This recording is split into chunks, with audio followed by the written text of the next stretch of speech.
What's up everyone, John here and welcome back again to my channel. Kung napanood mo yung last video natin, we were in Paris. But for today naman, for this video, we'll be starting our food trip in our next city here in Europe, which is Amsterdam, and other cities nearby Amsterdam. So basically, some cities here in the Netherlands. We're just waiting here. We've just checked in last night actually. Kagabi pa kami nandito. We'll start exploring and we'll take you in places that we'll be eating. So tara! Pinili muna namin pumunta ng The Hague. It's just a short train ride, less than an hour. Mas laid back and chill yung vibes niya dito. Parang mix ng old Dutch and modern city life. We actually didn't do much, naglakad-lakad lang. And I met a friend here who I used to work with in Poland. So, ayun guys, after some walking around, we decided to eat na at this cafe near the old market called Cafe Almondo. Maganda naman dito and as we saw doon sa reviews, okay naman. Hi guys! Bali nag-train kami to Den Haag and this is where we'll have our first meal for the day. We're at Cafe Almondo. Ito yung view namin guys, ang ganda. Okay guys, so dumating na yung food namin. Yung akin is smoked chicken sandwich. So ito siya. Ayan. Actually, ito yung pinili ko. I was choosing between salmon and smoked chicken. Smoked salmon and smoked chicken. Pero mas nirecommend ng waitress yung smoked chicken kasi meron siyang truffle mayonnaise. So yun, ito try natin. So ayan siya, marami siyang gulay. Tapos ito yung smoked chicken. Ayan. So yeah. Gawin ko siguro, hatiin ko na lang siya sa dalawa. But hatiin ko yung topping sa dalawa. Lagay natin yung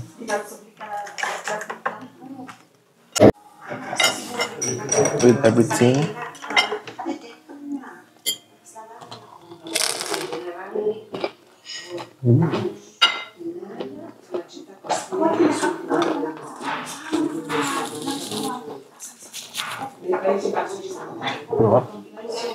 Pagka-smoke flavor. Siyempre, smoked chicken nga. Smoke flavor yung ano niya, guys. Yung chicken. Parang almost bacon na yung lasa niya. Pero mas light yung karne. Ayan.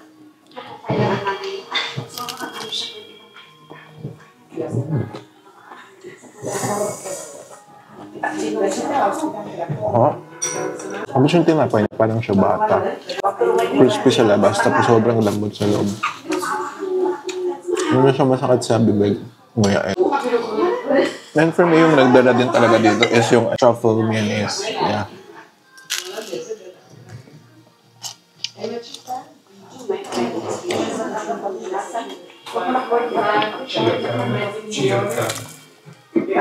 We got one coffee each then. Nako mocha or chocolate. Wala to.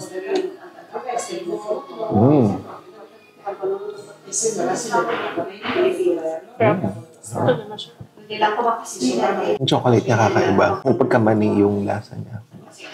Trying guys, their dessert, carrot cake. Ayan guys, meron siyang hibla ng mga carrots.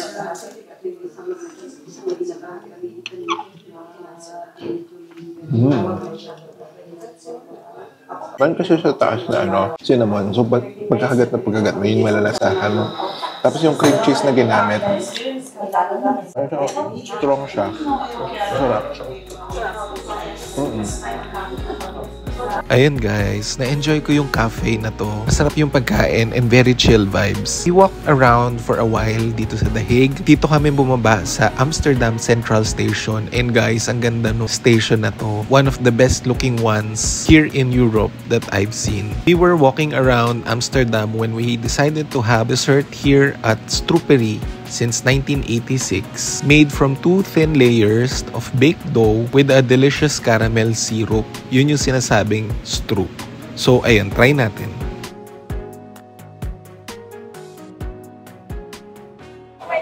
Okay guys, we're back in Amsterdam. And nag-lunch kami doon guys with a friend of mine. So tatlo kami kumain. Pinoy restaurant siya. Hindi ko na siya na video because you know, syempre banding muna kami, ganyan. Kaya ito yung tatay natin ngayon, stroopwafel. Pangalan niya is Stroopery. Apparently one of the number one stroopwafels here in Netherlands or Amsterdam. So try natin. Made fresh to order siya, guys. Then yung kinuha namin is yung with Nutella. Supposedly, try sana namin yung original lang with the sweets inside. Pero, siguro Nutella na lang para sweets and sweet tooth. Ganun. So, yeah. Try natin.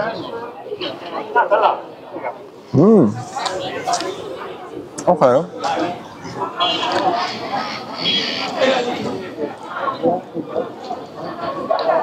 Actually guys, it's not my first time trying stroopwafel. Sa Belgium before, nataray ko na siya. And ito kasi mas less yung tamis niya for me. Hindi siya ganun katamis. Mas balanced siya. Hindi masakit sa lalamunan. Tsaka hindi ko nalalasahan yung pinakapalaman niya na matamis. Yung caramel. More of the yung Nutella sa taas. So siguro try natin ito. Hindi siya nalagyan ng Nutella.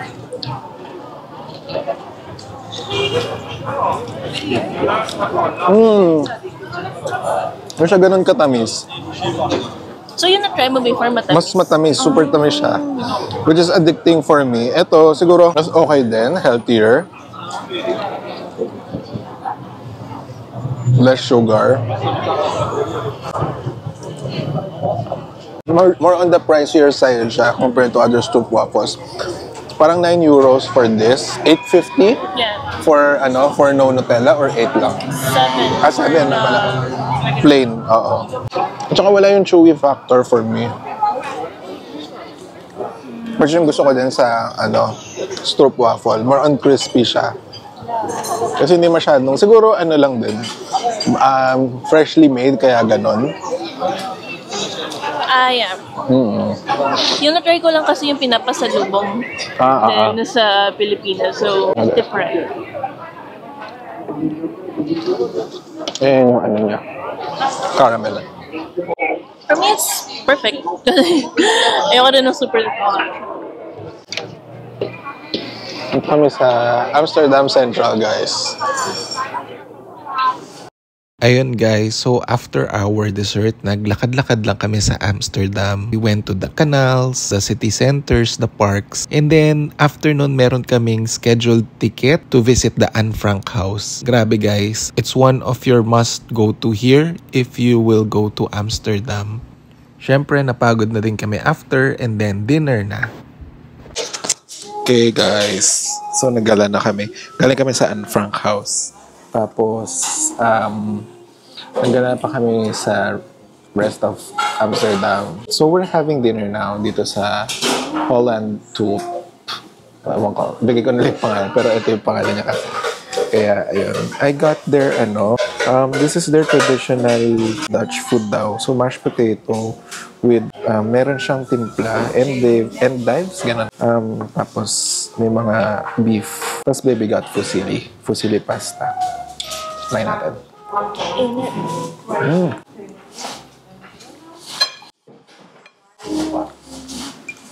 Kakaiba yung lasa ng mashed potato. Ewan ko kung anong ginamit, anong spice.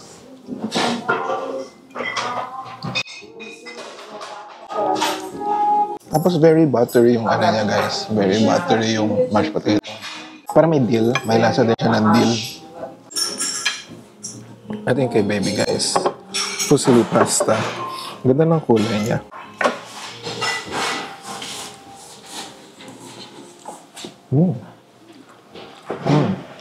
Tama ka. Medyo matabang nga lang siya. Parang hindi ko nalalagyan. Pero at least, mas nangingibabaw yung lasa ng salmon for me. Sarap. Ano yung paligid dito sa area namin? Hindi na siya kasing gulo nung kahapon. Kasi Saturday evening. Ngayon Sunday na. So, medyo naglaylaw na.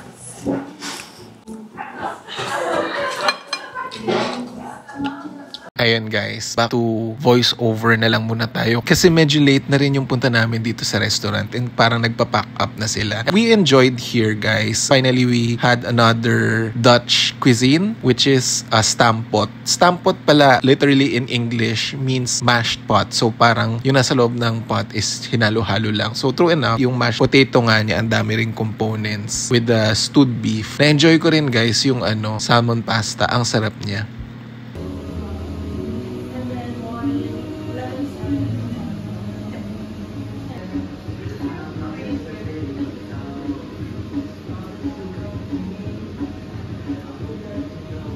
Hi guys, it's the next day and we're going to see the tulip fields. Pero before that, magbe-breakfast muna kami and coffee dito sa Statch. It's near our hotel and ayun, I got the salmon sandwich. Then si baby, lang siya, cheese croissant. I got black coffee. So ayun, for energy muna bago lumarga again for the day. Ayun guys, dumating na yung order. Di pa pala, yung coffee pa lang. So I got their black coffee. Actually, first time kong purong coffee dito sa Europe. Try natin kung ano lasa ng kape nila dito. Ooh.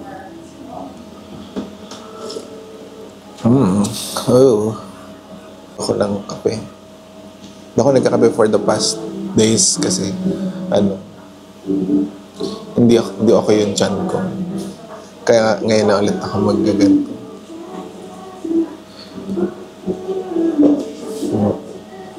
Sarap. Kakaiba yung lasa niya for me. Parang mas strong siya. Mas bitter. Hindi man sunog Hindi siya sunog. Okay guys, namatay na yung pagkain natin. So yun nga kinuha ko yung salmon croissant roll. Croissant roll po sa English. Ano ba sabihin ng croissant roll? Ano pala siya? Croissant pastry. Tapos naka-roll yung shape niya. Tapos yung kinuha ko na flavor is salmon. So, ayun. Trying.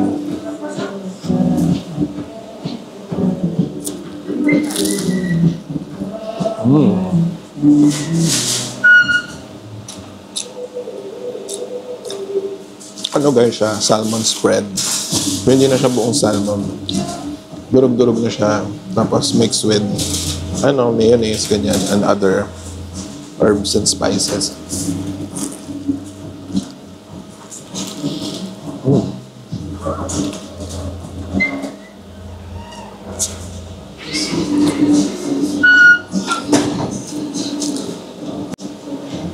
Pero hindi rin siya ganun kadurog. Kasi may mga hebla-hebla pa rin naman siya ng salmon. Kung kumala sa akin yung salmon actually, puro asim lang. Tsaka mga flavorings. Spices. Guys, croissant siya. Basic croissant lang naman. Pero nilutuan ng cheese sa taas. So, may difference ba? Meron naman. Oo. Yeah.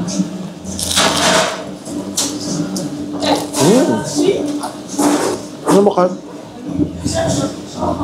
Konti lang yung cheese niya, nalalasahan ko pa din. Lasang-lasa yung maalat. At saka flaky, buttery. It's not as buttery yung sa Paris, no? Kasi doon nararamdaman mo talaga yung butter. I like this. You like it? Gusto ko to. Malasa yung Ayun guys, may nakalimutan pala akong tikman yung dessert namin. Nakita lang naman siya naka-display sa counter. So, parang mahirap na basahin yung pangalan niya. Kaya hindi ko na lang sasabihin. Yung nandun na lang siya sa video. So, kinuha namin na flavor is yung Nutella. Ano yun? Hazelnut. Ayun. Yes. So, ayun yung itatry namin. Hindi namin, basta chocolate daw to. Hindi namin alam kung nasa loob. Try natin.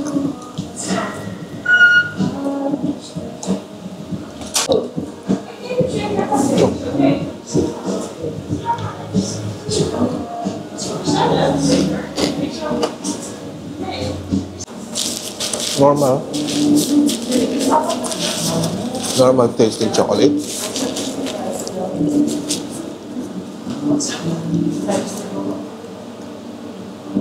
Ayun guys, so I guess this concludes our video for today. Please don't forget to like and subscribe para makita nyo yung next adventure namin. So for the next time, we will go to rest of Amsterdam and also we will travel to Keukenhof to see the tulip field. So ayun, see you on our next video. Bye!